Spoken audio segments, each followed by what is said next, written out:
Hi, റോസിലയുടെ പുതിയൊരു വീഡിയോയിലേക്ക് എല്ലാ കൂട്ടുകാർക്കും സ്വാഗതം. എന്നാണ്ട് വിശേഷം? എൻ്റെ കൂട്ടുകാരെല്ലാവരും സുഖമായി സന്തോഷമായിരിക്കുന്നു. ഞാനും സുഖമായി സന്തോഷമായിരിക്കുന്നു. പിന്നെന്താ, മഴ കുറഞ്ഞല്ലേ കൂട്ടുകാരെ? ഇവിടെയും മഴ കുറവുണ്ട്. രാത്രി മഴയുണ്ട് കേട്ടോ. പിന്നെ ഇടയ്ക്കിടയ്ക്ക് ഒരു കാറ്റ് വരുന്നുണ്ട്. അതൊക്കെ നമുക്ക് സഹിക്കാം അല്ലേ? ഉപദ്രവകാരിയായ മഴ ഒന്ന് കുറഞ്ഞു, അത് മതി. കുറഞ്ഞു എന്ന് വിശ്വസിക്കാം. ഇനി വരുമോ എന്നറിയില്ല മഴ കുഞ്ഞമ്മ. പിന്നെ ചെടികളുടെ സീസൺ വന്നു തുടങ്ങിയല്ലേ?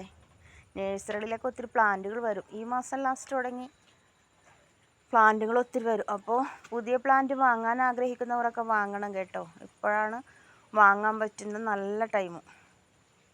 എല്ലാ ടൈമും ബെസ്റ്റ് ടൈമാണ്. എന്നാലും ഇപ്പോൾ കാലാവസ്ഥ നല്ല കാലാവസ്ഥയാണല്ലോ. അപ്പം നമ്മളൊരു പ്ലാന്റ് കൊണ്ടുവന്നാൽ അതിനെ നന്നായിട്ട് വളർത്തിയെടുക്കാൻ പറ്റും. പിന്നെ പ്ലാന്റ് വാങ്ങുമ്പോൾ എങ്ങനത്തെ പ്ലാന്റാണ് വാങ്ങേണ്ടതെന്ന് ഞാൻ നേരത്തെ വീഡിയോകളിലൊക്കെ പറഞ്ഞിട്ടുണ്ടല്ലോ, മറന്നുപോയോ?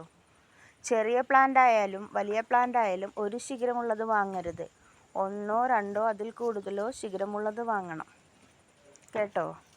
പിന്നെ അവിടെ വെച്ച് തന്നെ വാങ്ങിക്കുന്ന നേഴ്സറിയിൽ വെച്ച് തന്നെ അതിൻ്റെ ബഡ് പ്ലാന്റ് ആണെങ്കിൽ ബഡിൻ്റെ അവിടെ ഒന്ന് ചെക്ക് ചെയ്യണം. അതൊന്ന് ഇളകിയിട്ടുണ്ടോ, വിട്ടിരിപ്പുണ്ടോ, അതൊക്കെ ചെയ്യണം കേട്ടോ. പിന്നെ വീട്ടിൽ കൊണ്ടുവന്നിട്ട് ഒത്തിരി വളങ്ങൾ നിറച്ചിട്ട് റീപോർട്ട് ചെയ്യണ്ട. നമ്മുടെ ഒഴുകി വരുന്ന മണ്ണില്ലേ, അത് മാത്രം വെച്ച് പോട്ടോ ഗ്രോ ബാഗോ എടുത്തിട്ട് തറയിലോ എവിടെ വേണമെങ്കിലും നടാം. ഗ്രോ ബാഗിലോ പോട്ടിലോ ആണ് നടുന്നതെങ്കിൽ ഡ്രെയിനേജ് ഹോള് ബ്ലോക്ക് ആകാതിരിക്കാൻ വേണ്ടി ഇഷ്ടിക പീസോ ഓട് പീസോ കട്ടയോ എന്തെങ്കിലും ഇട്ട് വെച്ചിട്ട് വേണം ഈ പോട്ടി മിശ്രിതം നിറക്കാൻ. പോട്ടി മിശ്രിതം എന്ന് പറഞ്ഞാൽ ഒഴുകി വരുന്ന മണ്ണ് മാത്രം മതി. അത് കഴിഞ്ഞ് ഒരു മാസം കഴിഞ്ഞ് പ്ലാന്റുകൾ നന്നായിട്ട് പിടിച്ച് വേരുറച്ച് കഴിയുമ്പോൾ മാത്രം നമുക്ക് കുറേശ്ശെ ആയിട്ട്, അതായത് സ്റ്റെപ്പായിട്ട് വളങ്ങൾ ഇട്ട് കൊടുക്കാം. അങ്ങനെയാണെങ്കിൽ ചെടികൾ നമ്മുടെ കൂടെ എന്നും ഉണ്ടാവും. ഒറ്റയടിക്ക് എല്ലാ വളങ്ങളും, വേപ്പിൻ പിണ്ണാക്ക്, കപ്പലണ്ടി പിണ്ണാക്ക്, എല്ലുപൊടി എല്ലാം നിറച്ച് വെച്ച് കഴിഞ്ഞാൽ പറയാൻ പറ്റില്ല, അതിൻ്റെ കാര്യത്തിലൊരു തീരുമാനമാവും. പക്ഷെ ഇതെല്ലാം നട്ടിട്ടും നിറച്ചിട്ടും പ്ലാന്റുകൾ പിടിക്കുന്ന കൂട്ടുകാരുണ്ട്. അവർക്ക് എന്നോടൊന്നും തോന്നരുത്. ഞാൻ എൻ്റെ സ്വന്തം അനുഭവത്തിൽ നിന്ന് നിങ്ങളുടെ ചെടികളെല്ലാം നന്നായിട്ട് വരണമെന്നുള്ള ആഗ്രഹം കൊണ്ട് പറഞ്ഞു തരുന്നതാണ് കേട്ടോ. പിന്നെ വേറെന്താ വിശേഷം? ഇപ്പം നമ്മളെ ഒത്തിരി കൂട്ടുകാർ എന്നെ ഒത്തിരി സപ്പോർട്ട് ചെയ്യുന്നുണ്ട്. എല്ലാവർക്കും ഹൃദയം നിറഞ്ഞ ഹൃദയത്തിൻ്റെ ഭാഷയിൽ ഒത്തിരി നന്ദി. നിങ്ങളുടെ എല്ലാ കമൻറ്റുകളും എൻ്റെ ഹൃദയത്തിലുണ്ട് കേട്ടോ. എല്ലാത്തിനും ഒത്തിരി നന്ദി കേട്ടോ. പിന്നെ എന്താ, ഇപ്പം നമ്മുടെ നീം ഓയിൽ വല്ലതും അസുഖങ്ങളൊക്കെ അങ്ങനെ പ്രാണികൾ, വണ്ടച്ചന്മാരൊക്കെ വരുന്നുണ്ടെങ്കിൽ നീം ഓയിൽ സ്പ്രേ ചെയ്ത് കൊടുക്കാം കേട്ടോ. എനിക്ക് സീഡോമോണസ് അടിച്ച് കഴിഞ്ഞിട്ട് പിന്നെ കീടങ്ങൾ ഇച്ചിരി വരൽ കുറവാണ്. അപ്പോൾ അത് എന്നിട്ടും വരുന്നുണ്ടെങ്കിൽ നിങ്ങൾക്കത് അടിച്ച് കൊടുക്കാം കേട്ടോ.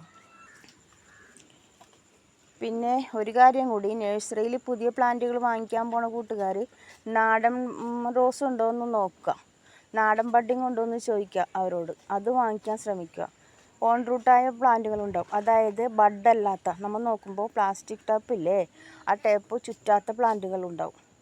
അതൊക്കെ നോക്കി വാങ്ങിക്കുക. അതൊക്കെ ആകുമ്പോൾ പെട്ടെന്ന്, അതങ്ങനെ ഒത്തിരി കെയറുകൾ വേണ്ട.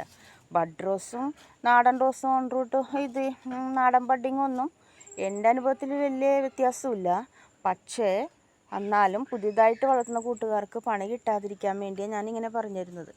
നിങ്ങൾ അങ്ങനെയൊക്കെ ചെയ്തിട്ട് നോക്കി കെയർ ചെയ്തിട്ട് പ്ലാന്റൊക്കെ വാങ്ങിക്കുക. ഓടിച്ചെന്നൊരു ഫ്ലവർ കണ്ട് ആ പ്ലാന്റ് വാങ്ങിച്ചിട്ട് വരരുത്. പ്ലാന്റ് ഹെൽത്തി ആണോ, പ്ലാന്റിന് എന്തെങ്കിലും അസുഖമുണ്ടോ, ഇതെല്ലാം ചെക്ക് ചെയ്യുക കേട്ടോ, എന്നിട്ട് വാങ്ങുക.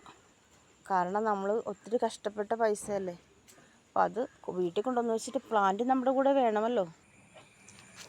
പിന്നെ ഒന്നുകൂടി, നഴ്സറിയിൽ നിന്ന് പ്ലാന്റ് വാങ്ങിക്കൊണ്ട് വരുമ്പോൾ അതിൽ ഫ്ലവറോ മൊട്ടോ ഉണ്ടെങ്കിൽ അത് 2 ദിവസം ഒരാഴ്ച വെക്കുക. വെയിറ്റ് ചെയ്തിട്ട് നിങ്ങൾ റിപ്പോർട്ട് ചെയ്താൽ മതി കേട്ടോ. കാരണം നിങ്ങൾക്ക് ആ ഫ്ലവറുകൾ കട്ട് ചെയ്യാൻ കുറച്ച് ബുദ്ധിമുട്ടുണ്ടാവുമല്ലോ. അങ്ങനെയാണെങ്കിൽ അത് ഒരാഴ്ച വെയിറ്റ് ചെയ്തിട്ട് അതിൻ്റെ ഫ്ലവറുകൾ വിരിഞ്ഞ് കഴിഞ്ഞിട്ട് കട്ട് ചെയ്തിട്ട് നടണം.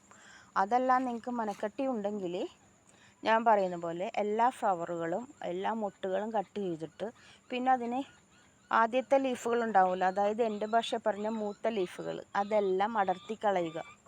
ഇതെല്ലാം അടർത്തി കളഞ്ഞിട്ട് പ്ലാന്റ് റീപോർട്ട് ചെയ്യുക, വെറും ഒഴുകി വരുന്ന മണ്ണിൽ മാത്രം. എന്നിട്ട് നിങ്ങൾ നട്ട് നോക്കൂ. ആ ചെടികൾ നിങ്ങളുടെ കൂടെ ഉണ്ടാവുമോ ഞാൻ പറഞ്ഞു തരാം കേട്ടോ. ഇതൊക്കെ നിങ്ങളോടുള്ള ഇഷ്ടം കൊണ്ട് മാത്രം. ചെടികളെല്ലാം നിങ്ങൾക്ക്, എൻ്റെ കൂട്ടുകാരെല്ലാവരും ചെടികളെയും പൂക്കളെയും സ്നേഹിക്കുന്ന കൂട്ടുകാരല്ലേ. അപ്പം നിങ്ങളുടെ കൂടെ എന്നും ഇഷ്ടപ്പെട്ട ചെടികൾ കൊണ്ടുവരുമ്പോൾ അത് എന്നും നിങ്ങളുടെ കൂടെ ഉണ്ടാവണം എന്നുള്ള നല്ല ഉദ്ദേശത്തോട് മാത്രമാണ് ഞാൻ ഇതൊക്കെ പറഞ്ഞു തരുന്നത്.